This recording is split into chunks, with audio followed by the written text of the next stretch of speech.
going to explore how energy and architecture and vision boarding can help people manifest their dream home.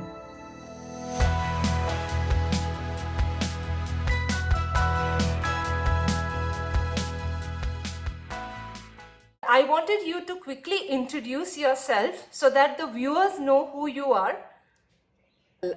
Yes, my introduction is very short. I have been an architect for last 26 years of my life. I have practiced on very large scale and small scale projects from a bird's aviary to an international airport.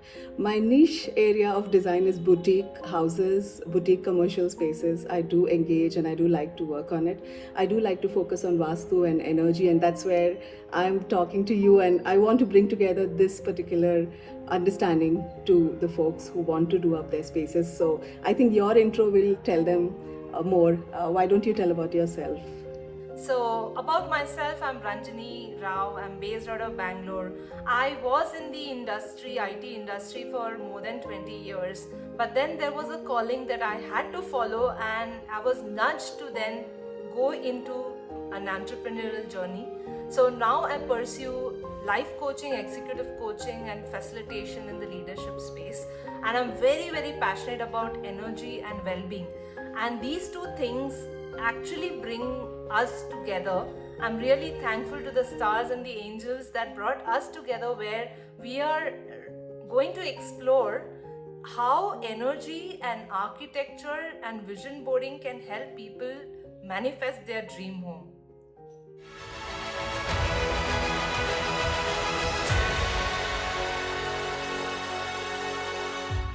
So true.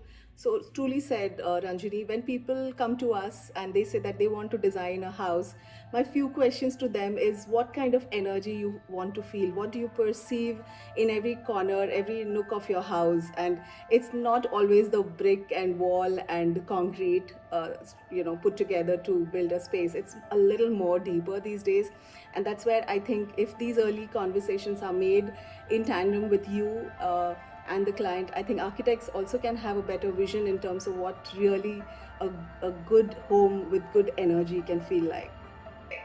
Yeah, so Meghna, let's take a step back. You brought in the energy, you brought in the walls, you brought in the space, you brought in the feeling, and you brought in the realm of architects.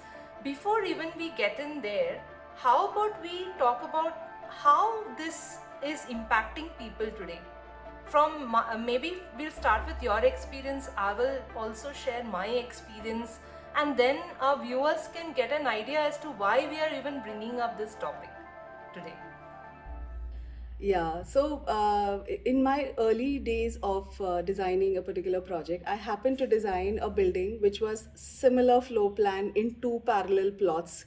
And one had a prominent east entrance, the other one had a prominent west, because the developer was very keen that we put centralized access and we do two separate entrances, which eventually were mirroring each other. The project which had the east facing got sold out on the day of the launch, whereas the other project took very long. I think it went on, the construction was done, and the investors were not willing to buy those apartments.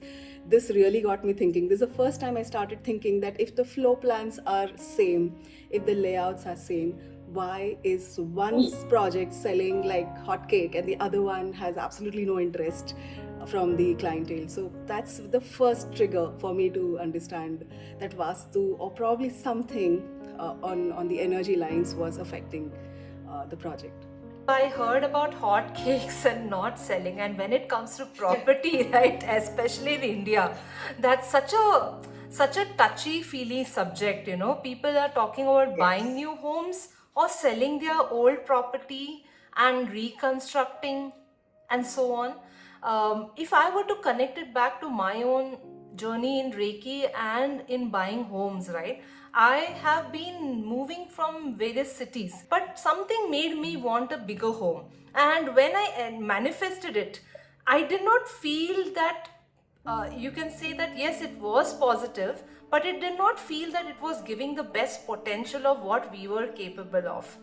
And I've seen this with my clients also. So they say that as soon as we came to this home, for the first 2 years it was okay, and then suddenly things started moving to the downward spiral. And their spouses either started facing politics at work, or maybe they started getting health problems. So I think property, selling or not selling, even feeling the home's vibes is equally important. And that's where we are coming to the energy architecture as well. When you talk about the space that didn't work for you, did you start feeling early on when you moved into this house? Do you think that feeling was early on, that there is some miss, or there is something that is off? Did you get that vibe? No, Meghna. In fact, it's a very good question. That initially, when we get into a new home, there is in the Indian culture, we do a Vastu Puja, we do a Gana Homa, or all those pujas, and to invoke blessings and invoke the positive vibes. But that time, you would not know immediately how the house is going to help you and support you. So you carry on with your day-to-day work and routine, but something starts shifting subtly. So these are energies which are not seen. These are energies which are felt. And then the symptoms starts cropping up through manifestations or through situations or circumstances. And then comes a point where you feel that, oh, now this is seemingly uncontrollable, and I think that is when people take that drastic decision of calling some Vastu guide or somebody and see and do a tester in terms of what is not okay with the energies of the house. Did you do something like this? And I was doing extremely well in Mumbai. But when we came to Bangalore, my career trajectory started dipping. And no matter what, I would not get my dream job or the kind of roles, and I would beat myself up, thinking, what am I missing?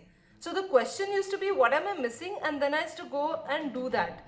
But it never fixed the problem, funnily. And that's where I was realizing that something which I'm not getting as a big picture. And I then ended up buying some books on Feng Shui. That time there was a time where Mary Diamond was very famous. I used to see her videos, and that's when that idea of energy in the home sparkled, and I ended up reaching out to a Vastu consultant, and then realized that the Vastu of the house had to be fixed or had to be corrected. And then things did align, and you did see changes.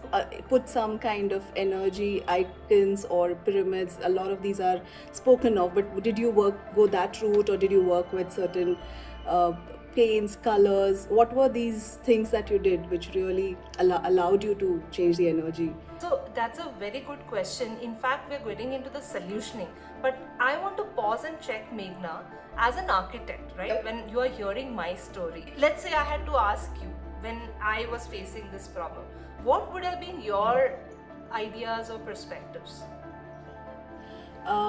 Just before I start giving solution to yours, I also want to take a minute and give you an insight about how I experienced it in my personal life.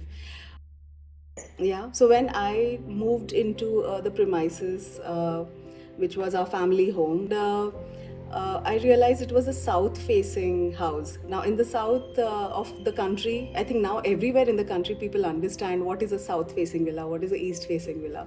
It's no more the window view, or which facing is the window, or which facing is the entrance. It's no more that. People understand the parameters, and people understand what is the impact of these. So mine was a south-facing house, and we moved in. Very soon I realized that there was a basic miss in the Vastu components. Like, for example, the kitchen was in southwest, the bedroom or arrival was in the north, in the southeast. So a lot of these mix and match of spaces, which typically we know as thumb rule, we know that people say that are non-aligned to the Vastu principles. So these are few things I immediately noticed in the house. And yes, we were working very hard. We were running a business, an architectural and engineering practice. We would make good tons of money, but nothing would stay. And we would always think that, whoa, we are, benchmarking ourselves to make certain earning, and we should be achieving that goal. And yes, we do achieve that goal, but the money still disappears. So that kind of, got us again thinking. We went trying to figure out, is it our Rashi, is it our Chakra? We got locked into the house during COVID, and when you lock the architects in their own house for 2 years, they will do all modifications, and that's what we did. We literally brought down few walls and shuffled up toilets and all of that. And trust me, we came out very. I would say we came out shining. The business grew from there on, and now we are flourishing. It's the same building we are in, and I think there's a lot more peace, calm, growth, and harmony in the space that I am. So it did affect, and I saw the results. So all of these directions have some meaning in Vastu. And what Meghna was essentially sharing was how the various directions impacted the business and health and money flow in such a way that they had to really work on those energies to then see an upward movement. And Meghna, just to come back to where we also faced the challenge, right? The entrance was south, and the kitchen was in the proper place, southeast. However, there was a not very good placements of the bathrooms in the southwest. So are you saying that in your house, the toilet was literally sitting in the southwest corner of your flow plate? It was literally sitting in the southwest, and the north of the house, or the northeast of the house, needs to be open to the Vastu god, and there was a block. So we had to do some structural changes, not much thankfully. So we had to just break the kitchen wall and extend it, and we constructed a wall to cut the negativity off, which was coming from the southwest direction. And that's where the whole ideas come from, or the vision is born, And there are a lot of other significance for the northeast side zone. So that's how we did the changes, and we brought in some crystals, we brought in some chants, we brought in some rituals that could help in rebalancing. And of course, we had to keep those affirmations going. And slowly and steadily, we saw ourselves coming back to balance, and then we moved to another home very soon. Within 2-3 years, we saw ourselves move to another home. So is this, if I may ask, is this an apartment or is this an independent home? This was an apartment, and the challenge with apartments is it's already built. The developer's already done the design, and they have already constructed it. So not much can be done. But what can be done is now, what's in our control is to redo the structures and bit here and there, and add some energetic alignments. And not everyone has that knowledge or information at hand, no, Meghna? But what if somebody is so skeptical? What if somebody does not know about the energy, which is not seen? Then how does one go about it? In fact, I'm curious to hear from you as an architect. How would you go about it? Let's say you went through it because you had some time and space during COVID to do your home. How would you explain this to somebody who does not believe in all of this? Like, for example, in your case, you were struggling with the apartment and its certain structure which is intact, and most of the time the developers or anybody in the society would be like, you can't make so and so changes. There could be structural damage, there could be aesthetic damage to the elevation of the building. So these things are always worrisome. But if I were in your place, then yes, I would take that guidance in terms of what is essential, and then do a back and forth with an energy expert to say that these are the things permissible in my apartment, these are the things I can technically change without hampering the structural stability of my building block, and these are few things which I cannot incorporate. So is there an alternative to it by adding few elements under the floor, or over certain area, or keeping them stacked in the puja or places which are important to my home. So I would do a back and forth for a modification that I'm trying to do. If I'm building a new house, I'm very sure that I'll be able to bring in these principles early on. But if I am doing a certain refurbishing or a modification project, I will definitely, if you are my energy expert, you have me knocking your door until I get this right. Yeah. But when your home is already done, then there are some do's and don'ts, is what I'm picking up. That what is structurally possible and what is not, and to what level, to what extent, so that it does not really disturb the infrastructure or the basic foundation of the home. Correct. This also takes me to another question, Ranjini. If I am somebody who's deciding to build a home, is there some way I can have these questions answered through an energy expert like you yourself, where you can actually gauge, what is it that is on my mind, and what energy I carry, what goals and vision boards I have for my life, and if I can narrate them to you, and you can then help me design a house or an office space or something, can this be done together? Is there something we can, synergize on? As I see it, it's the energy. It starts with the energy and intention. So let's start with the first step. What led us both, for example, to be living in that home that we chose? It's the energy and the intention and the vibration. Yeah. And if we talk about the intention, what is our intention? Intention is to be peaceful, be harmonious, be successful. So if your intention is set in the right direction, even no matter what obstacles come in our way, it will be removed, provided you listen and you take action. And that starts with a vision board. And that's why we are here. I feel this is very, very deep. You are saying that let's design the vision board for our lives, and in that vision board, where is that we want to take our lives. And as I know, as I've always heard, and I've believed that you achieving your goal is 70 times more possible if you have set it in the vision board, as against just subconsciously trying to lead a life and get there at some point. So I also have felt that a vision board at least tells you what route you are taking in your life. Yes, and one thing what you just mentioned, right, that whether you want to design the home first, as let's say you are working for some years, and after few years you want to become an entrepreneur. Now how my home should be designed.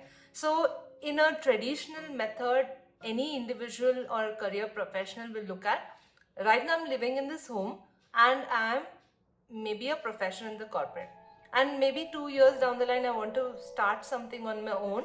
They will start looking at a office space or extra space later on. They will not plan it initially in this mindset. So what is important is the mindset, because you're creating that mindset energetically. Like what you brought out as a point, if I were to make sense of it, it is energetically accounting for that new beingness or that new persona that you are planning for yourself right up front in your vision board, so that it brings to you or manifests as a pull and not as a push. When if I want to buy a land parcel, do you think in those areas also certain expertise can be brought in to understand the energy of that land and make wise choices? It's not the land, but everything in this universe is energy. How much of it will you believe? I think everything is. For me, yes. Everything is energy if you look at, yes. But my understanding is there are 5 basic elements which govern the universal structure. Let's see, starting with the land word itself, or earth, is an earth material, right? Earth element. What needs to sustain life on earth? Water. So water is the second element. And how do we build our infrastructure, homes, or even objects? It's through material. And wood is the material, the most natural material. So wood, we can say, is fire. So fire is the third element. Right. So air, that's the fourth element. And the fifth is what we're addressing, the space. The land takes a space. That is the fifth element. So it's called Akasha element. So these five elements, are the construct, you can say, the that what constitutes the universal energy.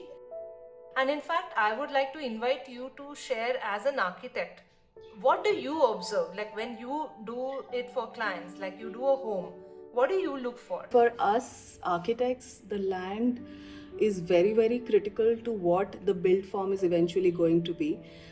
With current technologies, we are able to actually demarcate the Google location on the softwares where we are designing. And that is where we start identifying what is the wind pattern, what is the sun path, how is this house going to deal with a certain west sun or certain south sun. And that can be simulated so very well these days that I think if somebody has a certain vision for their house to be well lit, ventilated home, these are very achievable norms in design. So when you say what is a non-energy home, in some house you go, you feel that, oh, it's so dingy, the furniture is haphazardly placed, planters are not doing enough to the surrounding, it's very dim lit, or it's very dingy, you just don't get a right vibe to that place. So these are some parameters which are a result of unplanned or afterthoughts which people have in their design. So what happens is that they don't realize the importance of getting a professional help early on. They get some basic contractor, mistri, or somebody to come and start raising walls. And we'll call somebody to do elevation treatment, as they call it. If you have a professional help early on, you can really align the wind patterns, the light patterns, and even the size of fenestrations matter a lot. Like, it's a whole breezy zone and you put big fenestration, and then you're trying to struggle with curtains and trying to close windows, all of that when it rains, so these are also very important, that you have to give window fenestrations of the right size. But you also said that in your energy analysis you have been able to tell the height at which these fenestrations sit, and they have a different impact in the spaces. So you want to elaborate on that? Yes, so there are 2-3 elements. One is that you look at ground level. So the ground level objects or pyramids or crystals or yantras, whatever we place, is fixing or correcting the balance of the geopathic stress that we are picking up from the ground. Okay, so that is one thing. Second is, you have some paintings and some kind of objects or some reminders or reinforcements that cannot be too much on the height, because then you're not able to get it or absorb those energies. So they should be kept at the eye level, so to say. So let's say, for an example, and I don't want to get into Vastu right away, because it will be like giving people some ideas without really knowing the root cause. So let's hypothetically say that you want confidence. Let's say you want confidence in your career and you want to get the rays of the sun, because I'll connect it back to what you said, the sun rays, the light, wind patterns. So if you want confidence of the sun and you want to achieve it and receive it on a regular basis, then how about keeping a sun idol or a brass sun object which represents confidence and shining in your own light, and it's kept in the east direction, and that too at an eye level. So that's what it means. Like, it shouldn't be top of the ceiling, but what can be kept on the top of the ceiling? Remember, I told you that initially when we had moved to our home and when we realized the Vastu was not correct or it was imbalanced, we had to put crystal balls in the ceilings, in all the 4 corners on the ceilings. So that is possible. In fact, see the irony. I'm a life coach, I'm an exec coach, and I work in Vastu and Universal Energy Reiki. But does that mean I will not get stuck in my life? No, I got stuck in my home, right? I got stuck with the energies of the home. And that's where I had to reach out to a Vastu expert. And so, for example, when you ask me this question, it does not mean something is wrong with you. It means that you have an intention to get unstuck in that area of what you're looking for, and then go back into flow and reach a space of balance or whatever your intention is, right? So that's where the life coach comes in to help you understand what's really happening and move towards a futuristic approach or a solution centric approach, right? That's what the role of life coaches are. Yeah, I think what you said is so true. Many a times people look at architects as some half lawyer or half surgeon who is extremely unapproachable and costlier affair to their journey to build homes. But I think they should understand that architect will only save you the cost, will get you some right advices, and in the long run, the value of your architect constructed home is always more valuable, if I can say so. So I think many people have this inhibition that I know it all, also that they come with this like I know it all and why do I need an architect to look into this.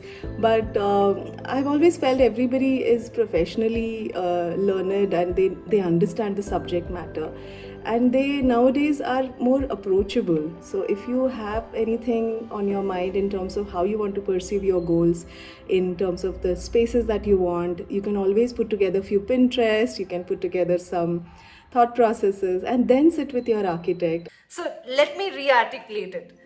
Envisioning or architecting your dream home through vision boards with the help of an architect who also understands energy now and Vastu. And for the viewers who are watching us, do drop us a comment in terms of how did you like our conversation. If you want to talk about anything more specific and you want us to help you in this journey of life that you are on, and we will be happy to help. So thank you so much, Ranjini. Always a pleasure to talk to you, and this one is definitely special. No, the pleasure is mine, and thank you, Meghna, for also offering your perspectives, because it's very less that we hear from architects on how they want to help people design their homes and their dream homes, and also bring it with a twist. So another MOU with the line item wise, like what we can bring to everyone over here who are willing to explore and come with an open mind, because we do not want people who already think that they know everything. Then this is not for you. If you have already figured it out, this is not for, honestly, this is for those people who are really figuring it out, like how do I get started with my home? I have a land, I want some trusted architect to come and help me not only do it as per what they understand, but based on my needs. And here is where an opportunity is to bring the energetic design also, because you want to make it sustainable for you, not run away from that home that you have spent and invested in and then it just being rented, right? That's a challenge today.